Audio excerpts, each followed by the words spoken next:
In this video, I'm going to show you how to build a feedback form feature in your Bubble app.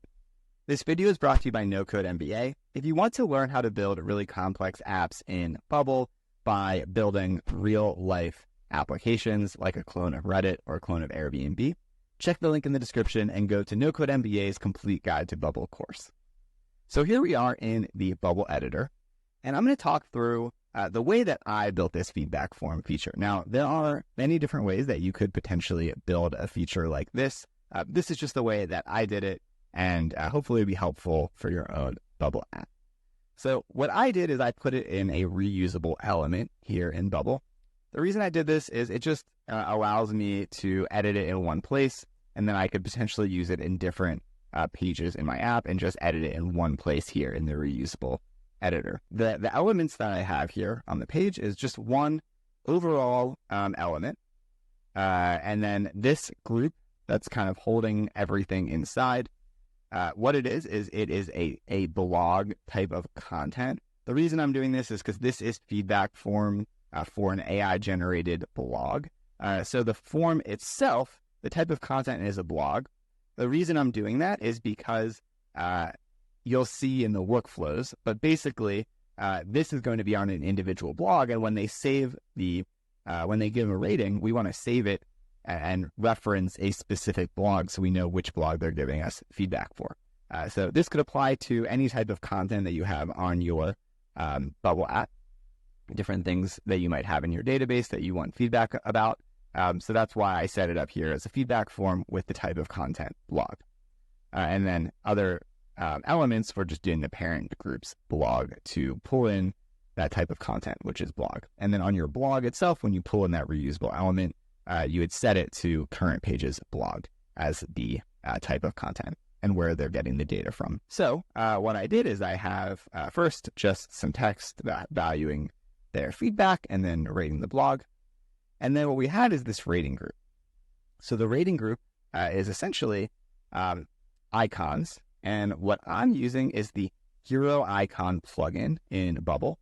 So I definitely recommend installing the Hero Icon plugin for Bubble. It's free.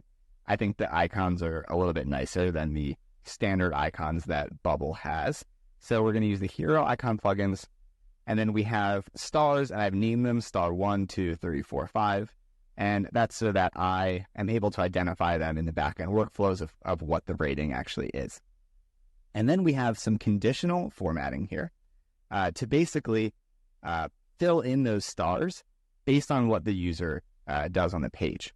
So if the user hovers on the page, or if they click one of the stars, it's going to fill in all the stars before it and including that star. So you can see what I did is say, if this hero icon is hovered, or star 2, or 3, or 4, or 5 is hovered, then this is going to be solid. And if you go down the list, you can see basically it just changes as you go down. But essentially, if star 5 is hovered, you can see that this is also listed under star 4, so that if star 5 is hovered, then everything before it is going to be also filled in. I'm going to show you what that looks like right now. So here we are on an actual blog, and here's what I mean. If you hover, as you hover over all of them, they will fill in based on the conditional formatting that we set. Okay, so that is kind of the first part of what I did to build out the design. So next, if you go into workflows, the way that hero icon elements work for actually setting workflows when clicking them is instead of other Bubble elements where there would be kind of a set start workflow button here, what you need to do is under the clickable checkbox, you want to click that. So make sure it's checked for clickable. Then you go into workflows, and then you're adding an event, and then it's an element event, and it's a hero icon is clicked. So here we go. The element is star 1, and then we did that for all of them. So once star 1 is clicked, what I'm doing is creating a new feedback. I have a data type in Bubble called feedback. So I'm creating a new row in that database as soon as they click the star. And I'm going to save the rating, and I'm going to save the parent group's blog. I don't have to save created by, because the user in Bubble is automatically saved with the created by data type. So we don't have to do that. Bubble takes care of that automatically. But essentially, when star 2 is clicked, same thing. We're giving a rating and the parent group's blog, and so on through 5. So we're creating the new feedback. So that's step 1. So if you wanted to just get a rating 1 through 5, you could stop there. But I also wanted to get additional information from that user. So I'm asking what would make it better, or I do have a little condition here. So if the rating is 5, we're going to say, thanks, what makes it a 5 out of 5, just to change the messaging a little bit. But I essentially just want to get additional information. So I have this group called the More Info group. So I have the stars group, which I can hide and show, the More Info group, and then the thank you group once they share. So we'll go back to the workflow. So here you can see when I create a new feedback, we're going to save that to the database. We're going to hide the stars group. We're going to animate the More Info group. And this is just a little bit of a nicer way in Bubble than just saying show the More Info group, which you could do, but animate kind of can fade it in or drop it in. So I'm doing animation, transition, fade in for that More Info group. And then what we're doing is one more little advanced thing is we're setting the state of the feedback form to the rating. So the way that you do this, and this is essentially saving data to the user's browser instead of saving it to the database. So the feedback form itself, you can add a custom state. And here I have a custom state of rating. That rating is the feedback, essentially it's the feedback data type. So what we're doing is when we submit the setting the state, the feedback form is the element, the custom state is the rating, and the value is the result of step 1. So that's just creating the feedback. So that's the value there. So when we click one of these stars, we're creating the feedback in the database. We're hiding the stars group. We're animating the More Info group. We're showing it, and we're setting the state of that form to the feedback form. The reason we're doing that is what we can do is that More Info group, if we show it, what would make it better, that's where I'm pulling that data from. So feedback forms rating. If the rating's rating, which is a little bit weird, but that's how it's set up in the database in terms of the naming, is 5, we're going to say what makes it a 5 out of 5. Okay.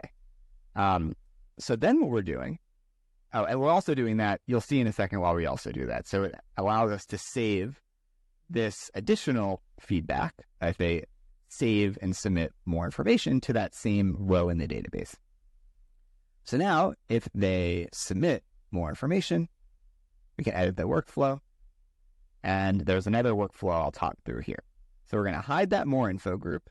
That's that the group just in general that we're just working with. So we're going to hide that immediately.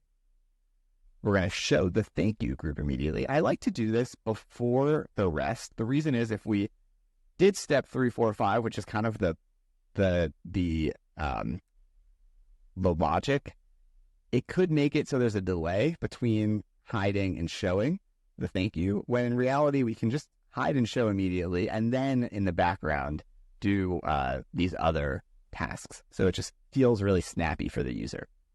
So what we're going to do is go back.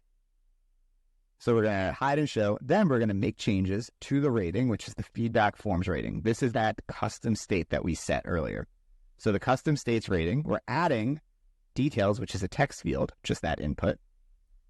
We're going to add a pause of 1,000, and then we're setting the state of feedback forms another custom state, which is a yes/no field, to yes. And I do that just to hide and show that feedback form on the blog itself.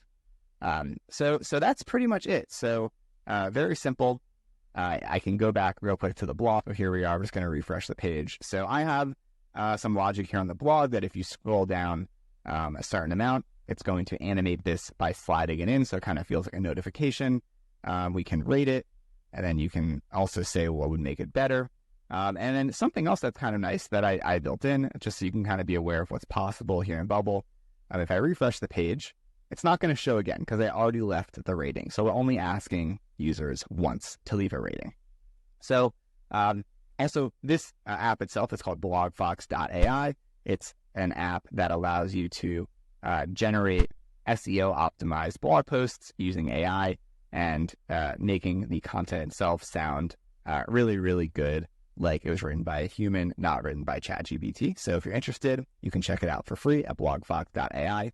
Again, if you want to learn how to build your own Bubble applications, go to the link in the description to go to No Code MBA's complete guide to Bubble course. When you sign up for No Code MBA, you also get access to our Building Apps with AI course.